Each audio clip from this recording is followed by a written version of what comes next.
You ask Tiger to solve. This deals with linear equations with one unknown. The final result is v equals 9/4. Let's solve it step by step. Group all v terms on the left side of the equation. Subtract 8v from both sides. Group like terms. Simplify the arithmetic.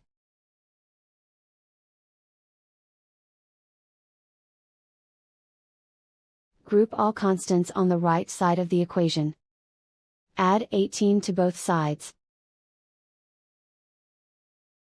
Simplify the arithmetic.